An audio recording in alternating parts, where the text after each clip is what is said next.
எழுதிய கவிதைகள் உனை வந்து சேர்ந்திட கவிதைக்கும் கால்கள் இல்லை. உலகில் பெண் வர்க்கம் 100 கோடியாம், அதிலே நீ யாரடி? சருகாய் அன்பே நான் காத்திருக்கிறேன், எங்கே உன் காலடி? மணி சரி பார்த்து தினம் வழி பார்த்து இரு விழிகள் தேய்கிறேன்.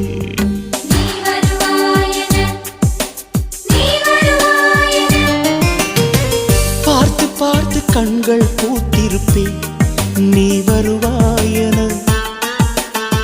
பூத்து பூத்து புன்னகை சேர்த்து வைப்பேன், நீ வருவாயென.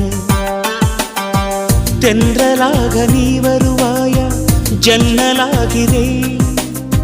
தீர்த்தமாக நீ வருவாயா? மேகமாகிறேன். வண்ணமாக நீ வருவாயா? பூக்களாகிறேன்.